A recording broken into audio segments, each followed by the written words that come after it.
a palavra que talvez mais chame a nossa atenção no Evangelho de hoje, e essa palavra é que de alguma forma direciona o sentido das leituras de hoje, ilumina as leituras que nós ouvimos, é essa palavra de Jesus: esforçai-vos por entrar pela porta estreita.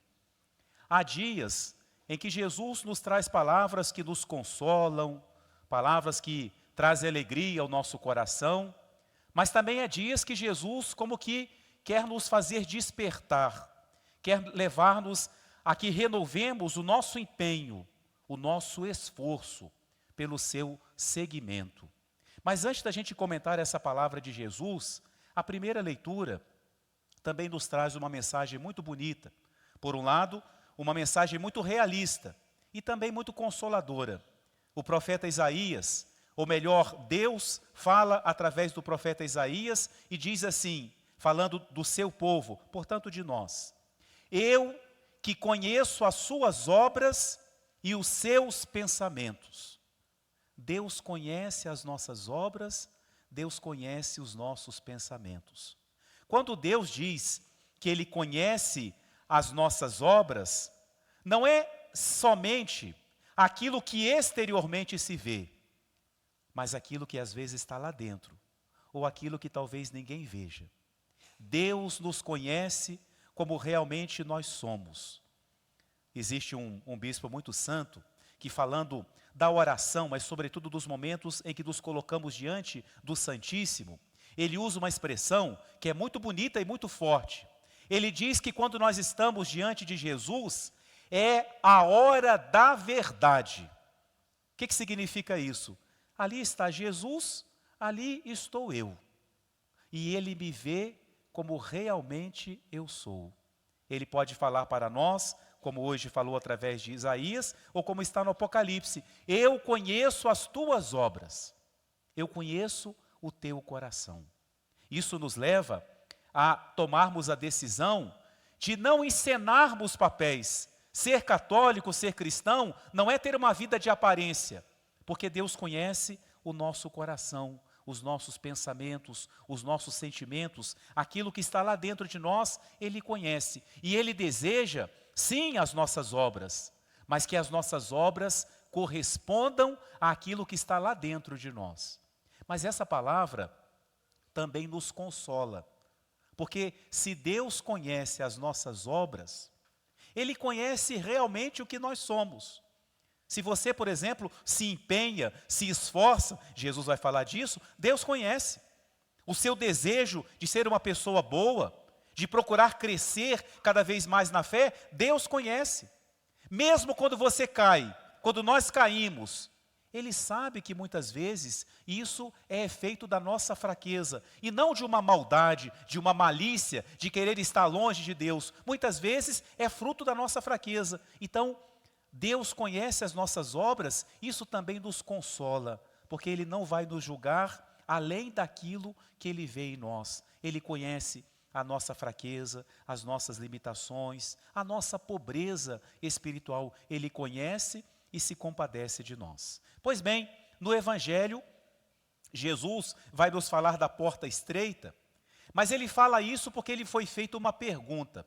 Alguém falou assim para Jesus: Senhor, é verdade que poucas pessoas se salvam? É interessante que às vezes a gente tem uma curiosidade com relação a certos assuntos da fé, mas não uma curiosidade no sentido de crescer na fé, somente para saber.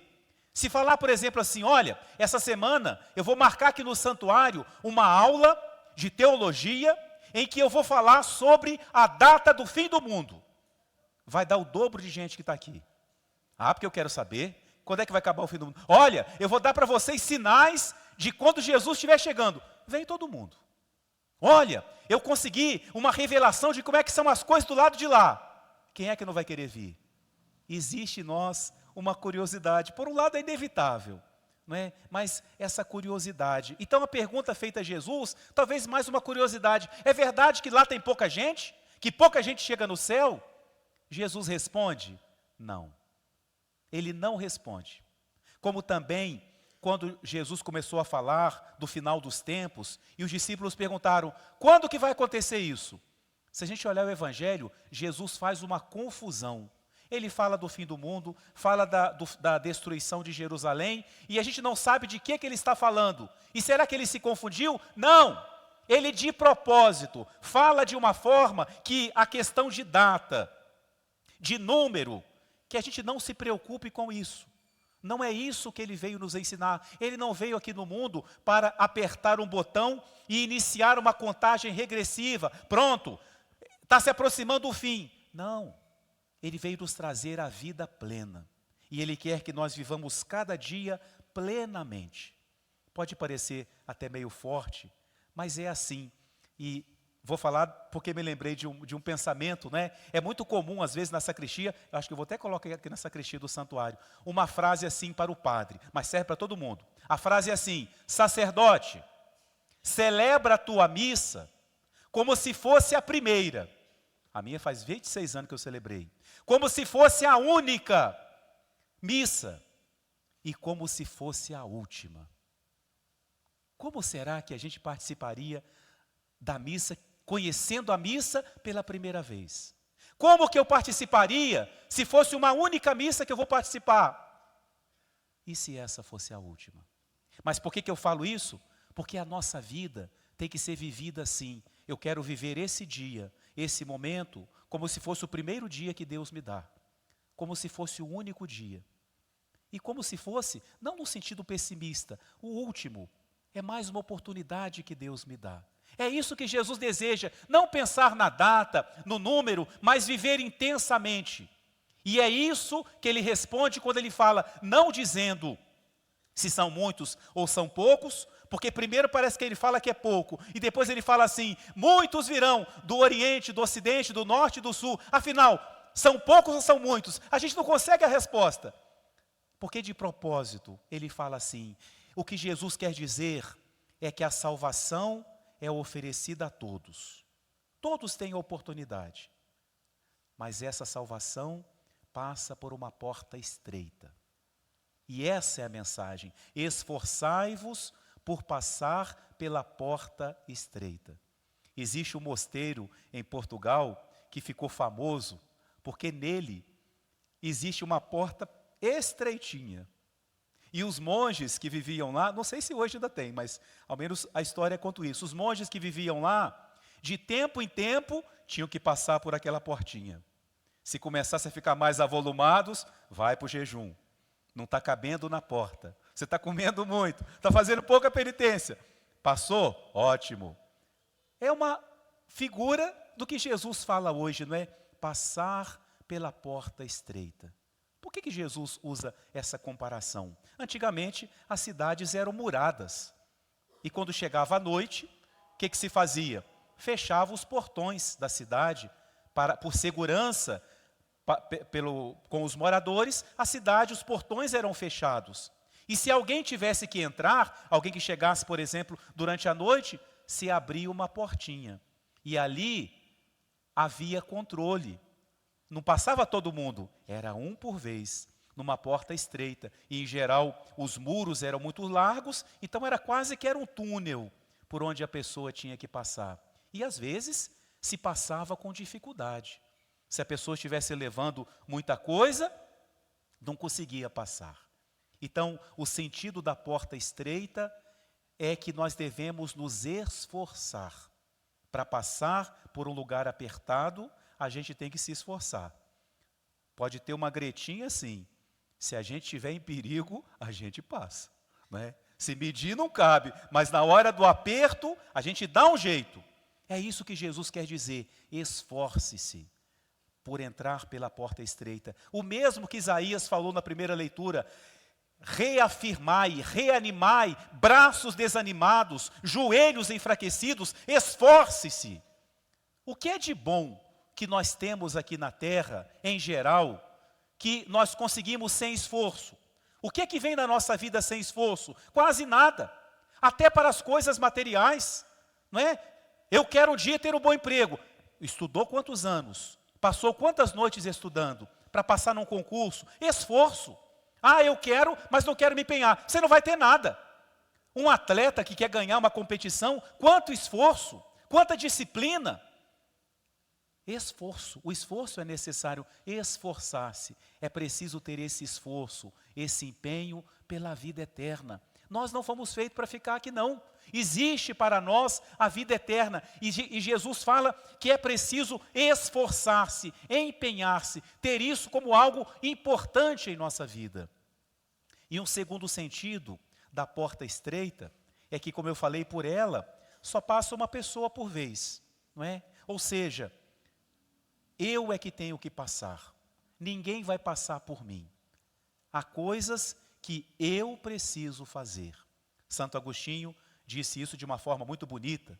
Disse assim: Deus que te criou sem ti, não te salvará sem ti.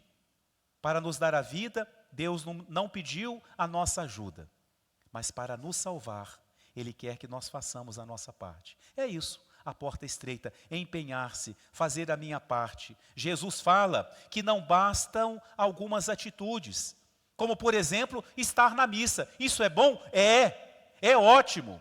E mais, aproveito até para dizer, mesmo que soar meio desagradável, estar na missa aos domingos é um sinal de maturidade na fé. Se você tem esse compromisso da missa dominical, você é um católico maduro. Se você, às vezes eu vou, às vezes não, bebê, está engatinhando ainda, precisa amadurecer na fé, entender o que é a missa na nossa vida. Porém, não basta vir à missa. Estou fazendo a quaresma de São Miguel, ótimo, coragem, esforço, perseverança. Mas não basta. Padre, pelo amor de Deus, o que eu tenho que fazer então? Traduzir isso na minha vida. Fazer tudo isso. Isso é muito bom. E devemos fazer aquilo que Deus inspira, é claro, ao coração de cada um. Mas traduzir isso na nossa vida. É isso que Jesus quer nos dizer. Traduzir isso na nossa vida. Por isso que as pessoas falam com Jesus: mas Senhor, nós comemos com o Senhor pregou nas nossas praças. E Deus vai falar: eu não conheço vocês, não sei de onde que vocês vão, porque não basta isso. É preciso trazer isso para a nossa vida, para o nosso dia a dia. Depois ainda, sobre essa questão da porta estreita, na segunda leitura, existe também uma mensagem muito importante, para a gente entender certas situações na nossa vida. A carta aos Hebreus diz assim: Deus corrige a quem Ele ama. E depois uma palavra forte, que é difícil até da gente entender: Deus castiga a quem Ele reconhece como filho. Deus corrige a quem Ele ama. Corrigir é um ato de amor, não é? Se nós gostamos de alguém e a pessoa não está vivendo muito bem, a gente vai querer ajudar. Agora, se alguém de quem eu não gosto, com quem eu não me importo, ele está no erro, eu lá quero saber se ele está no erro, não quero me envolver. Ainda mais se eu for falar, ele vai achar ruim, não quero saber. Mas se eu amo a pessoa, eu não desisto dela. Ela está no erro, mas eu não desisto. Eu quero me empenhar pelo bem dela. Corrigir é isso. Quando vocês, pais, corrigem os filhos, é isso. Não é? É um ato de amor. Filhos, saibamos entender isso. Na infância, na adolescência, às vezes até como adultos, a gente não consegue entender bem isso, mas é um ato de amor, o ato de corrigir. E por isso que Deus corrige. Porque corrigir significa querer que a gente melhore. Quando eu não corrijo uma pessoa, é porque eu não me importo se ela vai melhorar ou se ela não vai. Mas quando eu amo alguém e quero que ela seja uma pessoa melhor, então a gente corrige. Então Deus corrige a quem Ele ama. E como que Deus faz isso? Ele fala ao nosso coração, Ele fala à nossa consciência. A nossa consciência é muito chata, porque ela não nos deixa em paz. Santa Teresa dizia que a imaginação é a louca da casa, pois eu digo que a consciência é a chata da casa. Porque se a gente fizer uma coisa que não está certo, lá dentro de nós a consciência fala: epa, isso aí não está certo. É Deus que nos corrige assim. É Deus que fala através da nossa consciência. E é muito importante saber ouvir essa voz da consciência. Deus nos corrige assim, Deus nos corrige através de uma provação, de um sofrimento. É algo tão misterioso o sofrimento na nossa vida, mas é um ato de amor.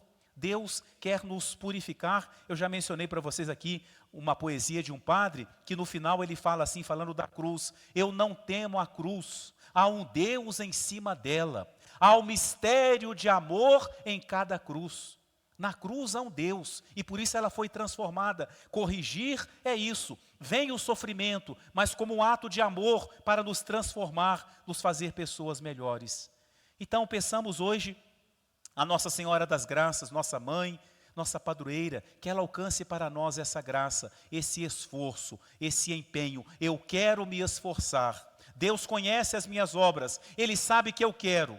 Que Ele me dê a força, a graça de me empenhar por passar pela porta estreita, por tomar decisões difíceis, mas necessárias, para que eu possa caminhar pelo caminho de Deus e um dia eu poder estar entre aqueles que Jesus fala no Evangelho: muitos virão sentar-se no banquete do reino. Que nós possamos um dia estar lá, por termos feito tudo aquilo que depende do nosso empenho, do nosso esforço. Amém.